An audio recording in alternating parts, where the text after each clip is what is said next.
Alright, so I decided I need to do a different kind of video today. Something, I guess I enjoy a little bit more. Just spent the day with the fiance, had a little bit of fun, got some stuff done, head back to my place. We're going to talk about what's been my obsession over the last few weeks, or probably about a month now, I guess. Aside from the political stuff and COVID stuff and all that. But, so, Elite Dangerous on Xbox. I remember, 2014 when it came out? Well, I remembered it was coming out, and then I passed it up or forgot or something like that. I remember seeing the trailer for it and be like, oh man, that game looks amazing. I can't wait to play it. It totally looks like something I want to do. Because I've always been interested in EVE Online. It seems like the perfect online space sim.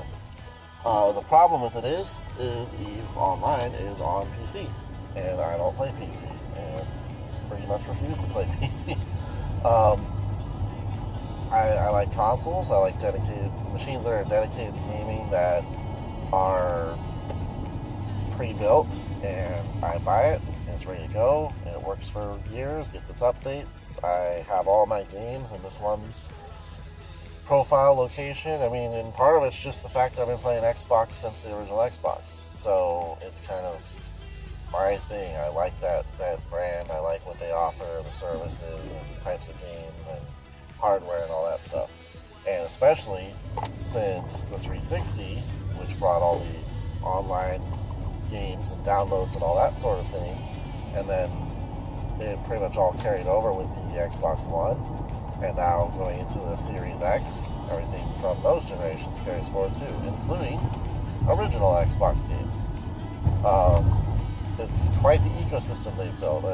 I think they've done a really good job in setting themselves up for this next generation, even after the mistakes they made for the Xbox One. Anyways, all that aside, I play on Xbox, and for whatever reason, I passed up or missed Elite Dangerous. It has a lot of elements that remind me of what I wanted with EVE, player-driven world where you can basically do whatever you want. You can be a pirate, a trader, trading commodities, not a traitor, an explorer, a mercenary, bounty hunter, just all these different roles you can play, and there's really no restrictions on it, It's pretty darn cool. I've been enjoying it quite a bit. Basically what happened was a friend of mine plays No Man's Sky like crazy. He's been playing it since it launched. He was a big fan of the guy who made it. I know that there was drama about the release of No Man's Sky. It was one of the reasons why I wasn't interested in it, because, not to say I disagree with him,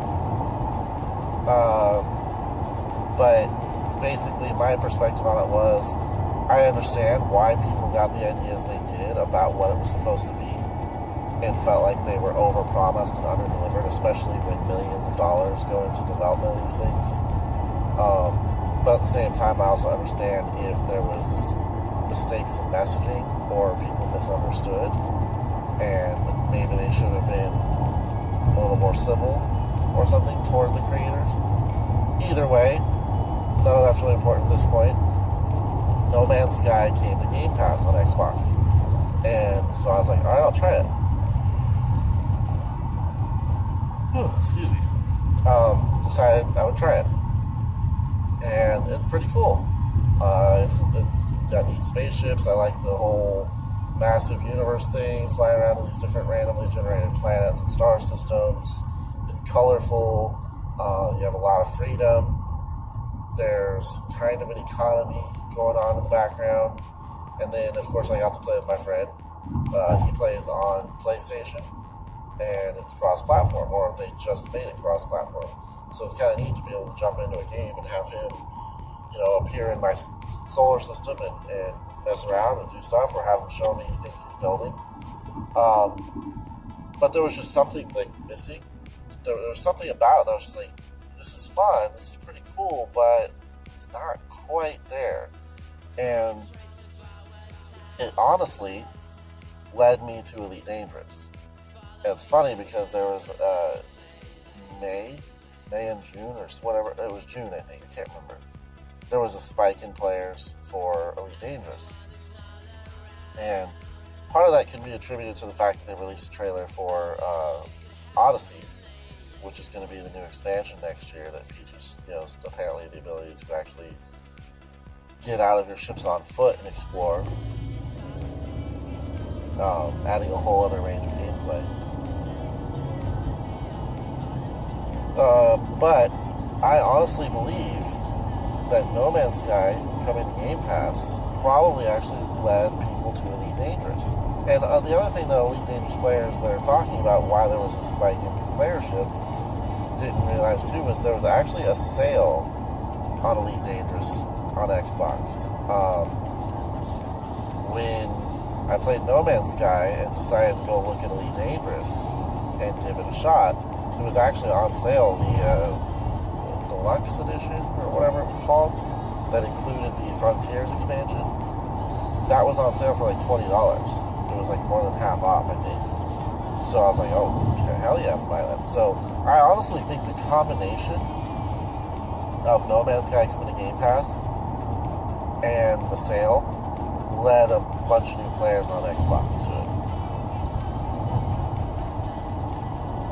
Now, I think it was kind of like this perfect storm because I saw like their biggest month in concurrent players, or their biggest concurrent players and their biggest average players for that month or something like that. So I think it was just a perfect storm. And the announcement of Odyssey, there was a sale on Xbox Live. I don't know if there was anywhere else as well.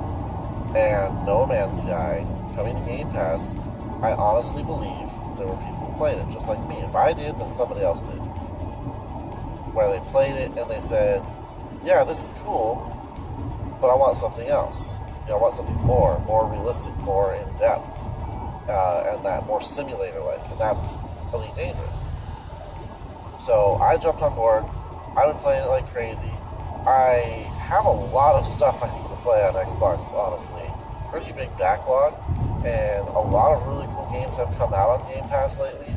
Crosscode came out, and I played a little bit of that, really enjoyed it. I'm actually still working on Jedi Fallen Order. Like, there's a lot of games that I'm currently playing and really need to work on, but because of Elite Dangerous, I haven't touched them in like a month. Like, I completely forgot about Rocket League, Call of Duty Warzone. It's crazy. That's how much I've been into this game. And I know that sometimes it can be a little bit of a grind, but the grind part honestly feels like, well, that's my job, that's my career in this game. I'm going to be an explorer, or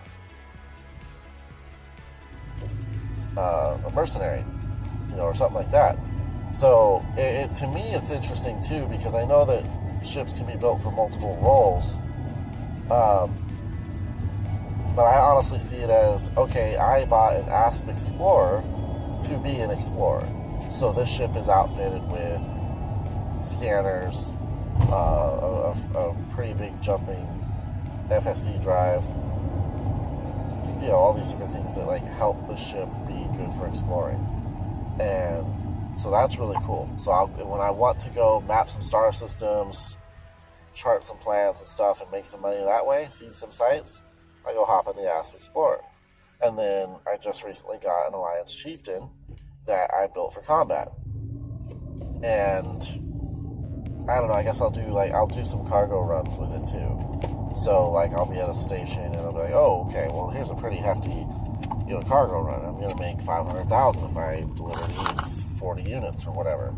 And I've got a 64-ton cargo limit on it. So I'll take up some of the cargo, but I'm armed pretty well, have pretty good defensive systems, and so it's actually pretty fun to go out there flying, and when I get interdicted, just be like, alright, let's see what you got, and try and take these guys out.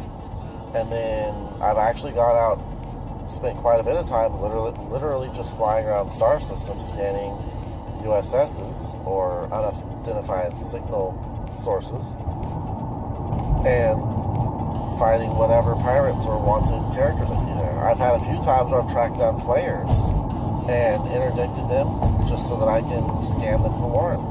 And, they didn't have any, so I just let them on their way. But it's fun. It's a whole other role to play. The next thing I'm working on, because right now I'm doing a little bit of both. I'm hopping around in the Asp a little bit, and then I'm jumping back in the Chieftain, which, by the way, is Galaga.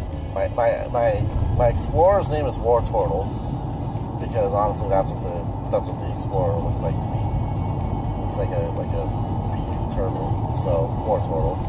And then Chieftain, I had decided that whatever my next ship was, because it was going to be for combat primarily, I was going to name Galaga, so that's my Chieftain. But I was torn because I wasn't sure what the next thing I wanted to do was. You could go out and become a miner, or like do transport missions, piracy. I've considered doing that. I think it'd be kind of fun. Go out there and gank some people a little bit, but I don't know. I guess I haven't gotten brave enough for that yet, because you lose ships, you gotta pay for them. But I'm thinking the next thing I want to do, I started saving up for it, is to get an Orca. The Orca, there's a line of 3 ships: Dolphin, Orca, and Beluga, and they go in that order when it comes to size and capability. But they're transport ships, and they're like sleek, torpedo-looking ships that carry like luxury passenger cabins and all that kind of stuff. And you can build them specifically to be fast, jump far, pick up people, and take them places. And you get paid for it. You can make a lot of money doing it too. So, to me, the way I see this game is not necessarily just a progression to getting the next biggest or best ship, but a progression in what role do I want to play now. I can't do that in real life. I can't be like, I'm going to buy this car, and it's going to be my transport car. It's going to be my Uber car. And then I'm going to buy this car, and it's going to be my DoorDash car. And then I'm going to buy this car, and it's going to be my bounty hunting car. They can't really do that in real life, so this is kind of neat. Have a cool, specialized vehicle for each of these different types of job, and then when I get bored with one, or just, it's not getting me where I want to go, okay, cool, I'll hop in the other. Because I love the exploration idea of going out into the galaxy. It's literally a one-for-one recreation of the Milky Way galaxy. So you get an opportunity to explore simulated real space. There's actually a lot of real, I guess you'd call them landmarks, nebulas, star system and stuff. But they also have like an engine that simulates what real systems would be in certain areas of space. It's pretty cool. And the neat thing about it is if you happen to discover something, a system or a planet or a feature that no one else has, it tags your name as the first person to discover it, the first person to chart it, etc. So you can actually leave your mark historically in the game. I'd like to do that. So at some point I actually do plan to launch a pretty good exploration venture out into deep space galaxy. But I also am thinking, like I said, I want to get like the mid-sized transport ship and do some really cool, have some adventures doing that, test it out, see how I like it. Because eventually what I might do is outfit the Orca as an explorer. Apparently these ships can be surprisingly good as exploration or combat vessels, so you never know. But for now, it would be neat to just like see the difference in what transport missions are versus your typical, go kill this ship or take this stuff here. Because the passengers can have like all these demands that they want. Oh, I want to go see this star up close, but I also don't like, basically drama, so they're going to be upset if you get, damage to the ship or something like that. All these are things. But there's also illegal passengers you can take, where you actually have to like sneak them into space stations. So, anyways, lots of varied gameplay, lots of pathways you can take. It's a really cool game. The only downside I see is technically it has cross-play, cross-platform multiplayer, but it also doesn't. PC, PlayStation, Xbox, they all inhabit the same galaxy. So the events that occur, like major game events, are across all three. It's the same world. It's the same game world. However, and like you're trading in a system, or you're doing missions for a faction that affects the universe in all three platforms. That's cool, but you also cannot run into pilots from the other platforms. You can't form a wing of pilots with players on other platforms. It was actually quite a shame, because it is a bit of a niche game. When they had their most ever concurrent players, it was something like 25,000 or something like that. So a good amount, but also you're talking about realistically scaled space. And even with faster than light drives and stuff like that, it's a lot of open space, a lot of star systems. And yeah, I encounter players on a fairly regular basis, but I see a lot more NPCs. And honestly, it would be good for this game if it had more players for all platforms to encounter. And it would help just that much more if there was true crossplay between them. It's kind of a shame to me to see games like Call of Duty, like Warzone, where no matter what, you're going to have a built-in player base of millions of players on all platforms. Because first of all, Warzone is free. Second, it's Call of Duty, so everyone will play it. And it's a shooter. So like, it's got that basic popularity where you can only play with Xbox players and you're never going to not have enough people to play. But then you also have to deal with people using hacks and aim bots and all these other things. And so having cross-platform with PC for a game like Call of Duty is actually kind of bad. It actually kind of messes with the game sometimes. Whereas something like Elite Dangerous, because of its, like I said, its niche status, could really use that cross-platform. Even if you only brought a few thousand more players in at the same time, that's a few thousand more people buzzing around the galaxy doing stuff. More opportunities to encounter people, have a conflict, make friends, just see real players. And for some reason, they're not doing that. I think that's kind of a shame, honestly. So maybe one day they will. I haven't seen anything on that. They had some kind of explanation that I thought was just kind of goofy. But we'll see. Whatever the case is, I'm definitely sticking with this game for the long term. And very excited for the expansion next year with Odyssey to see where it goes. Like they're adding the ability. Like right now, the Frontier expansion that came out a few years ago added the ability to land on certain planets or moons and drive a rover around and do stuff. So that's pretty cool. So the next logical step is now you'll be able to just get out of your ship in general. A lot of people are hoping that includes being able to walk around inside your ship. That would be really awesome. Because some of these ships are, first of all, they're really cool. Second, they're huge. Or even the small ones. Just that experience would be pretty neat. And especially since it's a simulator, like these ships are kind of like your home. And it would be really neat to like park in a star dock and then get out of your ship and walk over to the building and do your business. Like right now, you park and you do all your commodity trading, picking up jobs, all that sort of stuff from the cockpit, basically. It would be so cool if you park the ship and then you can tell them, hey, I need to refuel. You can do that instantly and get out and go. But add just that little bit more flavor, another dimension to the game when you can get out of the vehicle, walk over to the base or whatever, or the headquarters, walk in there and look at a mission board, or do commodity trading, or run into other players in a social setting. Maybe there's a club, or even just there at the mission board, and actually run into the other avatars walking around and pick up a conversation with people, and maybe have somebody join you for a mission. That would be so cool. Like, oh, this mission says take down these pirates, and it recommends that you fly with a wing to do this. Alright.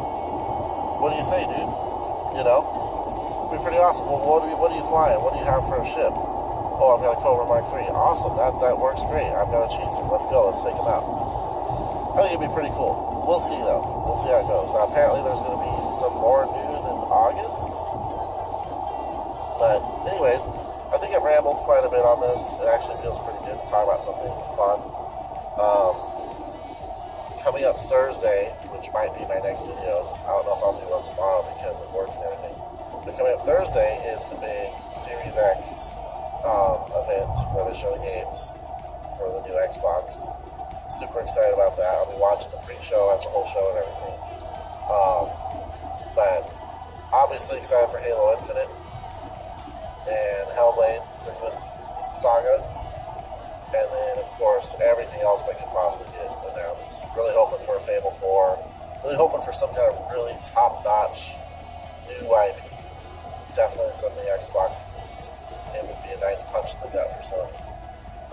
Anyways, so that might be my next video. Is after all that, I'm definitely gonna want to talk about it. And, say what's up and give my thoughts. So, anyways, Elite Dangerous. If you haven't checked it out, definitely do it. It's on PC, Xbox, PlayStation 4. It's definitely a bit complicated to learn out at the beginning. It's worth it though. Like once you figure out how to fly your damn ship, it's a pretty cool game. So check it out.